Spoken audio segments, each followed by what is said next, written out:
If you're planning to buy the newest M3 Pro MacBook, I have something to say about it. I've used it for 3 months now, and I'm fairly certain that I've seen everything this Mac has to offer. And after watching this video, you will know whether you should buy the M3 Pro MacBook Pro. So as you can see, I went for the space black color with this one, and I haven't regretted my decision even for a second. This laptop looks absolutely gorgeous. The second color option for this laptop is plain old silver, and I must say that these two colors are the best combo for MacBooks. But if you're gonna pick the space black like I did, you must know a couple of things. It can accumulate dust like crazy, and it's not because it tracks it more actively. No.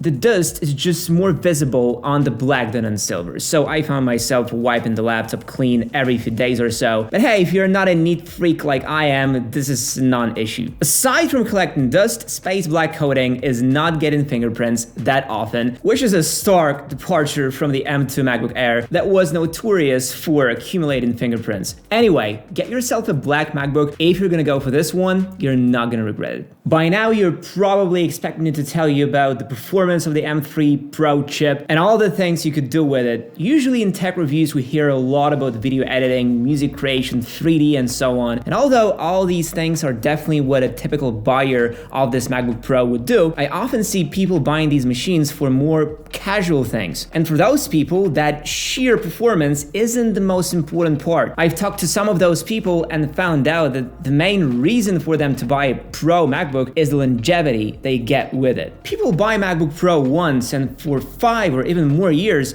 they're still on the top. Their laptop still has one of the best displays on the market. The keyboard is still fantastic, and the performance is still more than enough for any task they could throw at it. Right now you might be asking, but why wouldn't they just buy a MacBook Air? Well, despite all my love for the M2 MacBook Air, I must admit that that's not the most future-proof laptop. For its price, without upgrades, comes with only 8 gigs of unified memory and 256 gigs of SSD, which is absolutely abysmal in 2024. That leads to an extensive use of swap memory and faster SSD degradation. Those are not the things you want to hear when you're buying a new MacBook. And that's exactly where the 14-inch MacBook Pro steps in. Has a much more powerful CPU and GPU, 18 gigs of memory, and 512 gigs of SSD. Of course, it costs almost double what a MacBook Air costs, but it also has a much better display, much better speakers, a better port selection, and a ton of little improvements that you could only notice when you use the laptop. People who make money with their computer usually know exactly what type of machine they need, and if they do upgrade their laptops, they do it fairly often, once in a couple of years. And for these buyers, the performance gains are practically paramount. Luckily, the M3 Pro doesn't disappoint here. No matter how intensive your workflow is, this MacBook Pro is definitely a match. I, for example, mainly do 3 things on this laptop. 1, browse the web and write scripts, and I think it goes without saying that there couldn't possibly be any issues here. The second thing I do is video editing and managing the footage. I shoot my videos in Sony FX3, and the video files it produces can get really heavy. Editing all those dozens of gigabytes of material in full 4K res with multiple effects and color grading is something I do daily. And again, the M3 Pro doesn't have any issues with it. The timeline is smooth, and the export times for the projects are short. The third thing I do is create thumbnails in Photoshop. This obviously isn't all that demanding activity, but here the M3 Pro also has no hiccups or slowdowns. I even play games on it sometimes, but I'm gonna come back to that a bit later in the video. Now, there's one question that needs to be asked. Is there a noticeable difference between the M3 Pro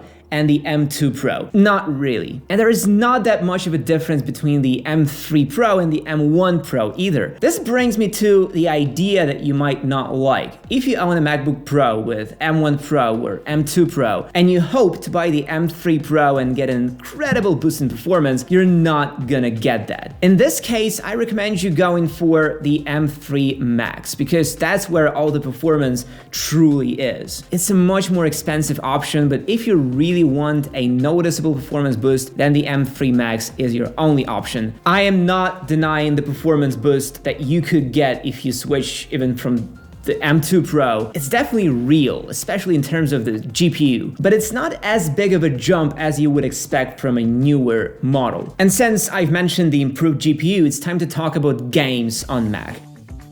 It's not gonna be a long talk, however, since there aren't that many games on Mac that you could play, and although Apple did a ton of work with their Game Wooden Toolkit, it's still too early to call MacBooks gaming machines. There are a couple games that run natively on Apple's silicon, such as Resident Evil, and recently we've got Death Stranding. I've tried it in a 15-minute session, it's quite impressive, and the tests online show very promising results, but don't think that playing games on this Mac is something it was intended for. Typically, when a game is running, the Mac gets really hot and noisy, so playing without a controller is not very comfortable, too hot to handle, as they say. And of course, headphones are a must in this case. Otherwise, I don't have any issues with gaming on the Mac. If you play optimized games that run natively, then it's a very simple and straightforward process. But if you want to play your Steam games, then you have to spend hours tinkering with Game Wooden Toolkit to make things work.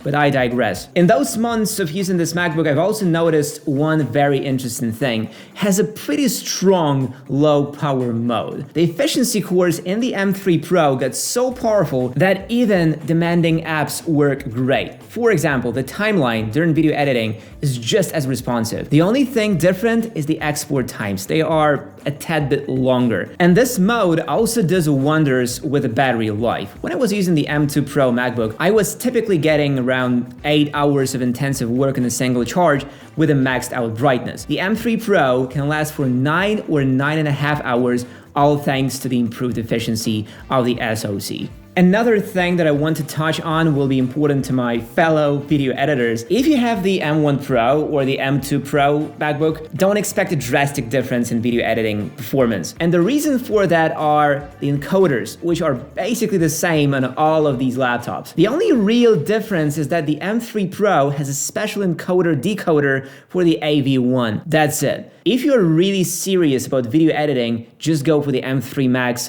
It has double the encoders-decoders, aka double the performance. So should you buy this MacBook?